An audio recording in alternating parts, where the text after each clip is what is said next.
It's the Locked On Podcast Network, your team every day.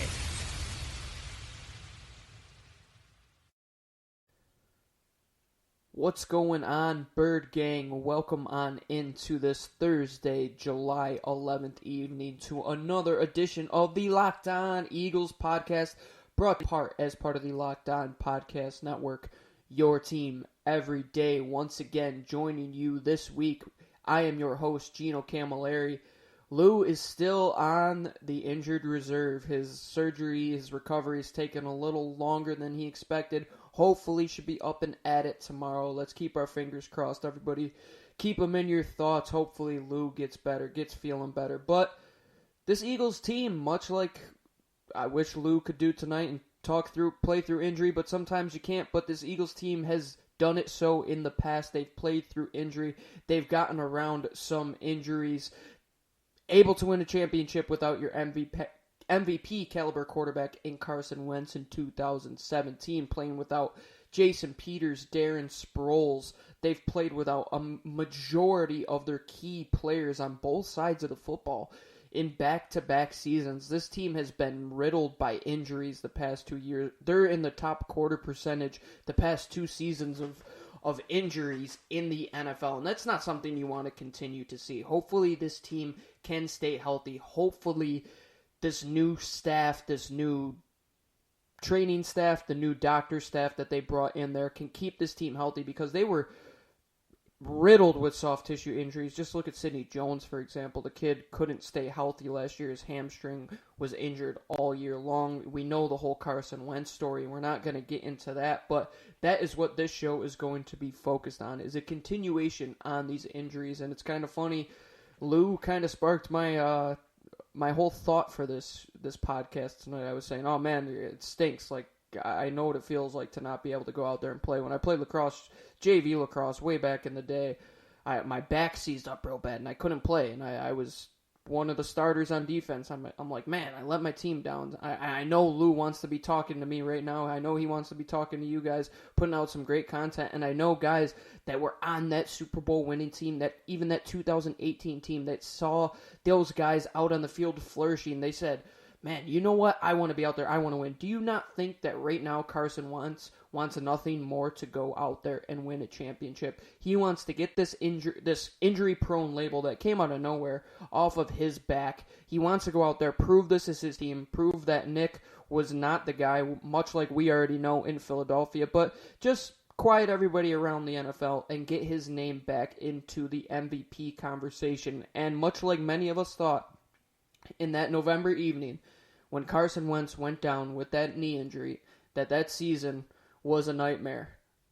It turned out to be a dream, and we know the great song by Meek Mill, the spark that lit that Eagles team in 2017, Dreams and Nightmares, is going to be the title of this episode. We've gone from the dream scenario in 2017 to winning the Super Bowl. A nightmarish ending to last year, but what could be a true nightmare to this Philadelphia Eagles team if a few individual players were to go down? I'm going to go out. I'm going to give you guys who I think would be the biggest thorn in the side to lose for this Philadelphia Eagles team. I know we've seen it the last 2 seasons. They've been able to overcome some injuries. They barely made it out of that Rodney McLeod injury last year. They somehow got good play out of Big V all the way to win a Super Bowl in 2017, replacing a Hall of Fame Jason Peters. They got some poor running back play last year when their big dogs went down, but their cornerbacks went down, and they surprisingly got some good play out of Rasul Douglas and Avonte Maddox.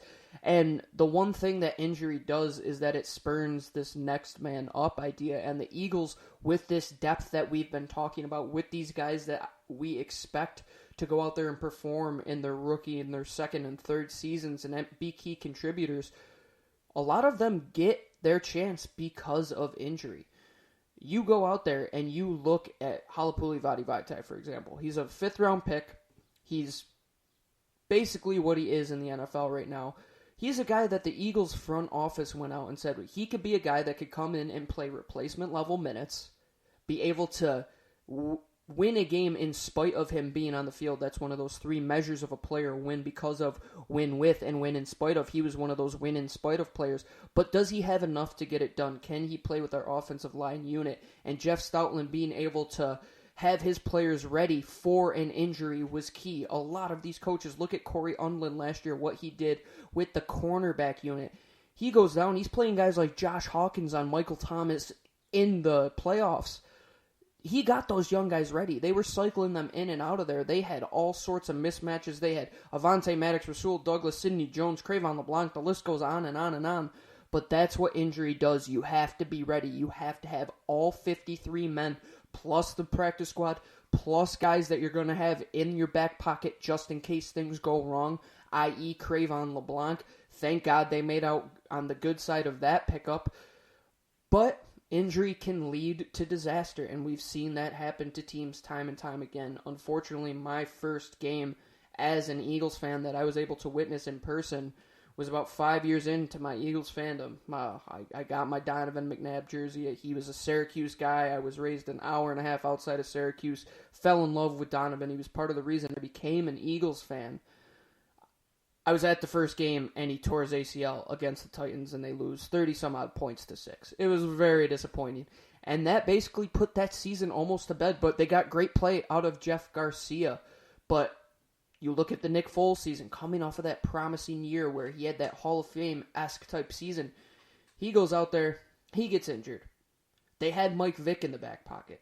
This idea that they have a plan in place at any given time is a very calming feeling, but at the same time, injuries leave so many variables at play. For this Eagles team to think that they can go out and continue to win and continue to get deep into the playoffs while sustaining major injuries is going to be a big letdown. One time or another, it's going to absolutely throw off the season, and I think there are a couple players, there's probably 5 to 6 guys on this team that if they were to go down, things could absolutely turn sideways for them, and we're going to get into it after this. I have 3 guys. I'll do 2 in the next segment and 1 to wrap up, but 3 guys that I really think, if they go down, could really throw this thing away. And I'm not going to mention Carson Wentz because that's just a given. Nate Sudfeld is no Nick Foles, but there are other players that I think if they go down, things might get a little bit ugly. So join me on the other half of this break on this segment of the Locked On Podcast. What's going on, everybody? Welcome on back to the second segment of this Thursday, July 11th of the Locked On Eagles podcast. Once again, I am your host, Gino Camilleri, talking to you here from my podcast studio in Buffalo, New York. Hopefully, I am in Philly one day, but now my heart is always with the 215. Bleed green every day of the week. Fly, Eagles, fly. I'm all about Philadelphia. Love the city. Love my birds, and we're going to get back to it here. 3 guys that I think could really change the course of the season if they were to take a knock, if they were to be out for the year. I took a little longer between this break. I usually take probably a 30-second break between each segment within each episode. This one I waited a little longer because I really had to question one of the picks that I had. I originally had went with Fletcher Cox, but yes, Fletcher Cox is the second best defensive tackle in football. Let's get that out of the way. We know that. He is right below Aaron Donald, in my opinion. Aaron Donald is a freak of nature. He's in his own element. He is a step above. But Fletcher Cox is right there, and in my opinion, he's one of the most underrated football players in the NFL. But the thing about that defensive line position is I believe in what they have up the middle after him. If Fletcher Cox were to go down, you're still going to be able to go out and throw Malik Jackson, Tim Jernigan, Trayvon Hester, who we talked about yesterday, Hassan Ridgeway. You could even throw Brandon Graham inside on some downs. You could throw Derek Barnett inside on some downs. They have flexibility there. And ultimately, I think it would be a massive blow. There's not many people that manhandles human beings the way Fletcher Cox does, the way he demands attention, the way he just simply overpowers people and imposes his will to pick people up from point A and move them to point B, all to get to the quarterback. You look last season, he has a career high 10.5 sacks. He got to the quarterback a bunch of times last year. He had career best numbers all along the board.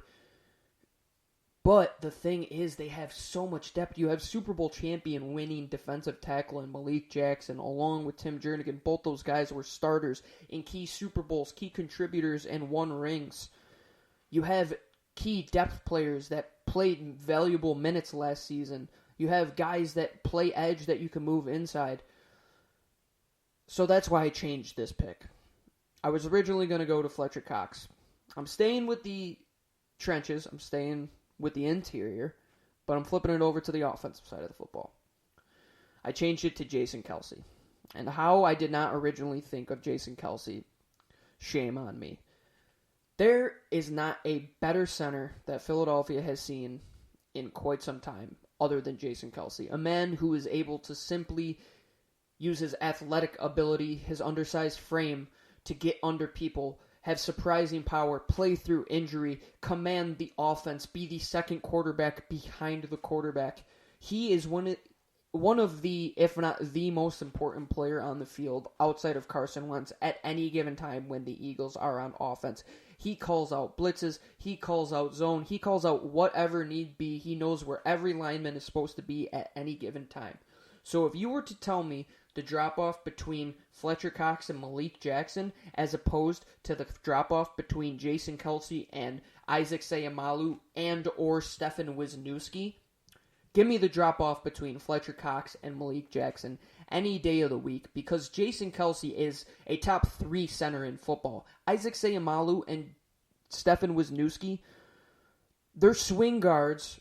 Stefan has played center. They believe that Isaac can play center, even though he really can't snap the football all too well, which is you would think, a very important piece of playing center. That's quite a drop-off from Jason Kelce. I mean, Stefan Wisniewski, yes, he played starter minutes at that position, but there's a reason that he didn't find a job for quite some time this past offseason and the offseason prior and the couple times before that. There are no Jason Kelce. There are no starters. So, I have to go with Kelce. I think if he takes a blow, now you have to move a ton of pieces around. Brandon Brooks, his injury is already up in the air there. I believe you're better off at guard because you have more options there. They believe they can move Mailata inside. They're trying to train Halapoulivaati Vaitai inside. So you have more options at guard. I believe you have more options at tackle. But at center, things could get very ugly, and that could really blow things up. I always refer back to the one quote about Tom Brady that he always hates pressure up the middle, and that goes for any quarterback, but especially a quarterback who's coming off a severe knee injury, a severe back injury. He doesn't want pressure in his face. He wants to be able to get outside of the pocket, be able to extend the play with his legs, but if he can't even get to that point because a guy is on top of him within 2 seconds due to the center of the field penetration, which teams will key on with great defensive coordinators in the NFL, Eagles are in big, big trouble, man. You are dropping off from a top 3 center to a guy that's probably 35th to 45th at any given time at the center position in football, talking about Stefan Wisniewski or Isaac Seumalo. So between Fletcher Cox and Jason Kelce, I had to inevitably end up with Jason Kelce, and he would be one guy that would absolutely lead to an awfully terrible season and very bad nightmare scenario for this Eagles team. And getting into it, the second player who I believe, if they were to go down, would really hurt this team, but in a way that we've seen before, but his added benefit, I think, outweighs the negative if he were to be taken off the field. I think if he were off the field, things could really turn for the worse, but when he's on the field, he's going to make this team go over the edge. And that player, I think a lot of you know who I'm talking about. A guy who was here before in Philly. A guy who many of us have beloved since Chip Kelly let him go. And that's Deshaun Jackson. We go back to the 2016 Eagles. A team playing with Dorial Green-Beckham, Josh Huff, number 17, Nelson Aguilar. Not one field-stretching wide receiver on that team. Not a guy that can get down the field, push the field open for Carson Wentz. Why did they have success those first few weeks of the season? It's because they didn't really know Carson Wentz. They didn't know what he was going to do. They had to leave things open a little bit on defense. But once they started to see that, hey, they got nobody that's going to take the top off, let's make things tough on this rookie quarterback. Let's keep things close. Keep guys in front of us. Don't let him extend plays with his legs. Take away the deep ball, which they really could not get until they had to bring in. Why can't I think of his name off the top of my head? I will get to it. I do apologize, but they brought in a couple weapons off of the street that they couldn't really do much on offense. Bryce Treggs, sorry, there it was. But they brought in Bryce Treggs off of waivers. He had a nice 55-yard catch when they inevitably brought him off of the practice squad. But that wasn't enough to get it done. 2007, they go out and get a player in Torrey Smith, who was on the downswing of his career, a guy who was rumored to have been in trade talks to Philadelphia the past 2 seasons, inevitably ends up in Philadelphia in the offseason with the addition of Alshon Jeffrey as well. Torrey Smith, though he might not be the Torrey Smith of old, who was a number one wide receiver at one point in the NFL, still has the ability to get downfield and push the pressure and take things off the top. And you saw that. Look at the play. Look at the flea flicker against the Minnesota Vikings. All it took was that hesitation and that one quick step to get off the line, get out of the stem, get going behind the back pocket of the defender, and he caught the game-changing touchdown there. And he did that time and time again for the Eagles that season. Even though he did have plenty of drops, it really made things better. You saw Nelson Aguilar have a great season as he was able to operate in those 7 to 15-yard areas where he excels. Alshon Jeffrey, same thing. Zach Ertz, same thing. You go to 2018 and boom, now he's gone. Things have ultimately changed. This Eagles team was not the same as much as you want to say it was last year. They couldn't take the top off of the football. They tried it with Nelson Aguilar. That's not who he is. Alshon Jeffrey has the ability to get into the back pocket of cornerbacks from time to time, but he is not a burner. Somebody that's going to get down the field every single time. He's one of the fastest guys in the NFL, not by any stretch of the imagination. But we think back to 2008, and I think back to my favorite play I've seen outside of the plays in the Super Bowl, in the deep run into the playoffs in 2017. The bobbled catch against the Arizona Cardinals in the 2008 NFC Championship. And the one catch against Dallas, I can't remember if it's 09 or 08, where he took it on a bummed ankle about 91 yards, actually, according to Pro Football Reference that I am relying on right now. And that was 2010, so perfect. He is a game changer by every stretch of the imagination. And that's not just me saying it. That's just not a fanboy in me saying it. He still is. In 2018, he had 18.9 yards per reception, which was his third best in his career. Think about that. A guy who is 11 years into his career, who makes his money off of speed, which teams have seen time and time again, how much his speed is able to absolutely shred at defense and open things up. And as much as you want to bracket coverage him and play your free safety as far back, play him in center field, Deshaun has the ability to get open. In and out of his breaks, he is smooth as silk. Just go watch some of the film on NFL Game Pass, and you'll just see it. See him run some of these post routes. See how quick he is in and out of his cuts. How he uses his head, how he uses his hips, how he uses his hand, every part of his body to get defenders open, play the short arm, get a step on these defenders, and he still has been able to do it. And I love to talk about Adam Kaplan's show, the Go Birds pod. Those guys over there, they do a great job. But he always says, and he has said time and time again, that GMs in the NFL know that Deshaun Jackson still had juice in his legs. And why do you think the best GM in football, Howie Roseman, went out and got him and went out and traded away assets in a draft year, which this team needed assets. They needed draft picks. They know they're not going to be able to sign everybody, but they went out and said, hey, our window is right now, and Deshaun Jackson still has 2 to 3 years in his legs. Let's go out. Let's trade a shot in the dark 6th and 7th pick. Bring in a guy who we know can contribute right away, can open up things for guys like Nelson Aguilar to have another big year, for Dallas Goedert and Zach Ertz to absolutely wreak havoc across the middle of the field, for Alshon Jeffrey to, hey, you got to play a free safety and an outside corner on Deshaun Jackson. Now you have the best man-beating wide receiver on your team matched up one-on-one. I like my odds there. Coupled with J.J. Arcega-Whiteside and all the options you have out of the backfield, Deshaun Jackson is going to make this team fun again, and Carson Wentz is going to be the main benefactor of that, and I cannot wait to see it. And you see this excitement, you hear this excitement in my voice. Now just imagine that is all gone, that the Eagles are back to that 2018 Eagles team, a team that struggled, the team that death by 1,000 cuts every team down the field, the reason Zach Ertz had so many receptions, record-setting receptions in 2018, because this team did not have an element that could take the top off the football, and Deshaun Jackson finally is that guy that is going to do it again for this team. And everybody, be aware that if he goes down, they do not have a replacement for him. Unless Shelton Gibson decided that he was going to go out, have a great offseason, and all of a sudden drink, let's refer to Space Jam and Michael's special juice or special water in getting something out of Deshaun Jackson, some skill set out of Deshaun Jackson. You do not have a replacement in Deshaun Jackson, in Shelton Gibson, or any other wide receiver on this team. So you better hope that he stays healthy, because my goodness, if he goes down, I do not want to repeat what we saw last year. Even though they do have plenty of options, I would much rather see the fun, high-flying Eagles team, which we saw in 2017.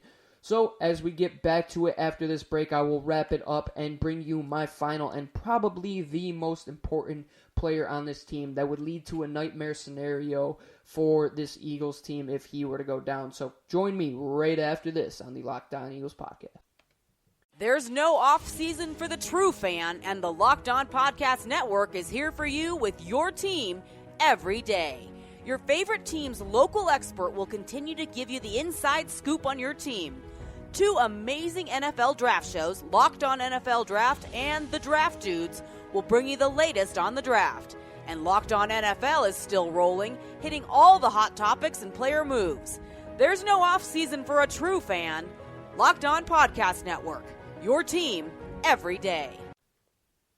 All right, everybody, welcome on back to this final segment of this July 11th, Thursday edition of the Locked On Eagles podcast, brought to you in part by part of the Locked On Podcast Network. And you guys can always find us on LockedOnEagles.com. Lou and I are on Twitter all hours of the day, really, because Lou is a night producer at a local radio host, so he's got you covered at night for those out on the West Coast, those of our friends who are across the pond, those friends that are staying up late getting things done at night. And I'm on Twitter all day long, as much as my employer doesn't want to hear it.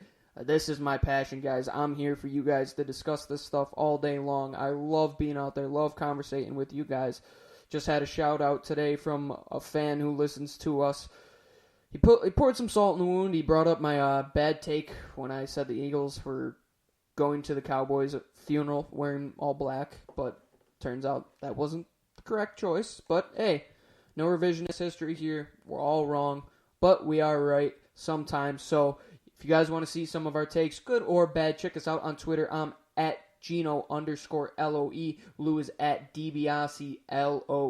Our Twitter account, the main mothership, is at Locked On Birds. Find us there. Follow along. Hit the follow button on Twitter. You guys can find us on LockedOnEagles.com, as I already said, on the Locked On Podcast Network, on iTunes, on Spotify, anywhere where you can find your podcast. Himalaya, shout out to them. Great partners of ours. Go out there, like, rate, subscribe. We're always here for feedback, guys. We want to give you guys the best content, so help us out, and we'll help you out. To keep the airwaves good, to keep the positive thoughts going, to keep the green movement going.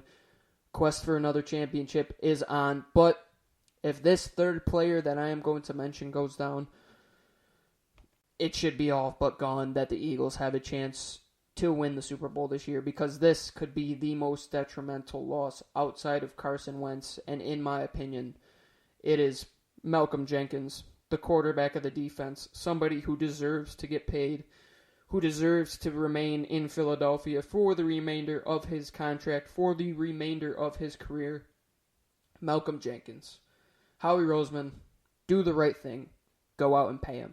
We've already seen a generational type safety, an earth-shattering safety, a franchise-altering safety in Brian Dawkins, my favorite player, many Eagles fans' favorite player, walk out the door because of money. Don't let that happen again. Malcolm Jenkins is the true heartbeat to this defense. As much as Fletcher Cox is a game changer, he goes out there on the field and proves it. He is a quiet man, but he walks tall and carries a big stick. Malcolm Jenkins makes this thing a go. He is there. He's calling out everything. He's playing every position from corner to free safety to linebacker. He is the most versatile piece on this defense. You can match him up anywhere. He's matched up on guys like Cole Beasley. He's matched up on big receivers, small receivers, tight ends, whatever you can imagine. He's making tackles on running backs. He's tracking down the line. He's getting outside the box, making tackles. He's making tackles in range, having great plays at free safety, strong safety, wherever you want to note it.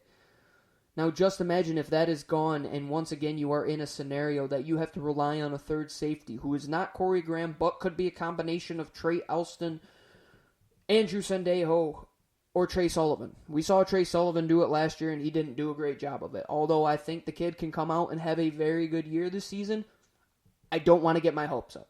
I don't want to have to rely on not drafting a safety and being the ultimate snakebite to us that we didn't in a class that was absolutely unbelievably deep. And if you don't believe so, go back and listen to any of our draft shows, how much we adored many of those safeties. But inevitably, none of them ended up in Philadelphia. So now you are here with two veteran safeties, two of the best safeties in football. They're two of the better safety combinations.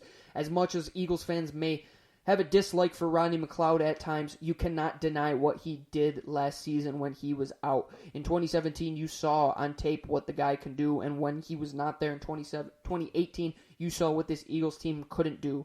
And if you don't believe me, go watch the 4th and 15 against the Tennessee Titans. Yeah, look what Corey Graham did on that play. I guarantee Rodney McLeod is not making that same mistake, and I don't, by golly, ever want to see that happen again, and I don't want to see Malcolm Jenkins go out. This man needs to stay on the field. He needs to stay in Philadelphia, and he needs to be paid like a respectable top 5 safety in football, which he is. And if he were to go down, things could get even uglier. We're going to end up with Avonte Maddox playing safety for all we know. Who knows what happens with the way Jim Schwartz operates. Keep it simple. Keep this team healthy, and they are going to excel.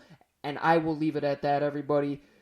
Dreams and Nightmare episode brought to you on this July 11th, this fine Thursday evening. Thank you for joining me as always. I hope you guys enjoyed this one. If you don't think that the 3 guys that I mentioned were the 3 most important players outside of Carson Wentz, let me know who you think. I want to get into a discussion. Like I said, I was up in the air about Fletcher Cox and Jason Kelce. Hey, if Lane Johnson goes down, things could get ugly too. So it's all your opinion, what you truly think. I think if Jenkins goes down, that's the ultimate the thorn in the side. Like I said, it's just so unbelievable to even comprehend that they would have to be in that situation again where they would have to rely on a third safety. But let's hope, let's keep our fingers crossed that this team stays healthy for 1 year. Please, let's just hope nobody gets hurt, that Lou gets back to us tomorrow. We get back to it with a great show. So thank you, everybody. Thank you for listening, and fly, Eagles, fly. Thanks for listening to today's Locked On podcast. Want to remind you, your smart speaker can play a Locked On podcast. Just tell your smart speaker, play podcast, and the name of your podcast. I could show you exactly how right now, but then Alexa or Google's likely to do it. So I'll just explain. Say, whoever you're talking to, or whatever you're talking to, play podcast Locked On blank. Have a great day.